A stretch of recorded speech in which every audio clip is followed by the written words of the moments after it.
پھر آیت نمبر 29 میں اللہ تعالیٰ فرماتے ہیں وَالَّذِي وہی ذات تو ہے خلق لکم جسے تخلیق کیا تمہارے لیے ما جو کچھ بھی فی الارض زمین میں ہے جمیعاً سب کا سب۔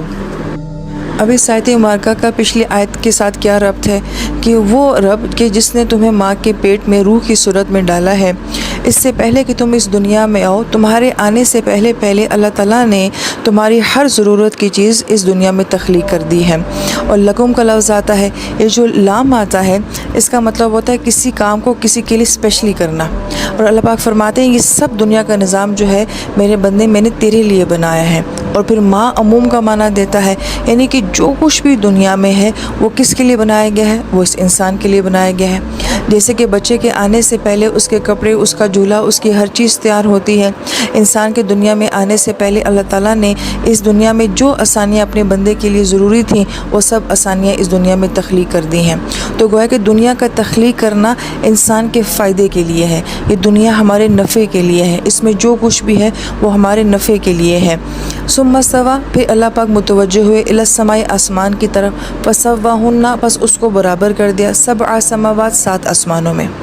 اب یہ استوا کو جو لفظ آیا ہے اس کا مطلب ہوتا ہے کسی چیز کی طرف متوجہ ہونا، اور اس کا دوسرا معنی ہوتا ہے کسی چیز کو اونچا کرنا یا اوپر کی طرف چڑھنا۔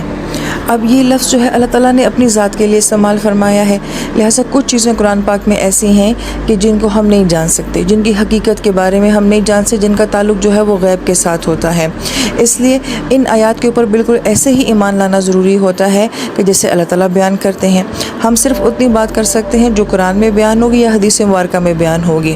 لہٰذا ایسی آیات کو جو ہے متشابہات کہا جاتا ہے کہ جن کا تعلق ان دیکھی دنیاؤں کے ساتھ ہوتا ہے تو ان کے بارے میں حقیقی یقینی بات نہیں کی جا سکتی۔ اب اللہ تعالیٰ کا متوجہ ہونے کیا تھا اور اللہ تعالیٰ نے کسی چیز کو کیسے اونچا کیا، واللہ اعلم، اللہ ہی بہتر جانتے ہیں۔ لیکن 7 آسمان جو ہیں وہ اللہ پاک فرماتے ہیں کہ ہم نے بنا دیا، وہو بکل شیء علیم۔ اور دیکھیں آیت مبارکہ کا اینڈ بھی کس بات کے اوپر ہو رہا ہے کہ ہر چیز کا علم جو ہے وہ صرف اللہ تعالیٰ کی ذات کو ہے، یعنی کہ حقیقت اس علم کی کیا ہے کہ وہ 7 آسمان کیسے ہیں اور ان کا آپس میں ربط کیسا ہے، وہاں کی مخلوق کیسی ہے، وہاں کا سسٹم کیسا ہے، یہ اللہ کے علم کی بات ہے۔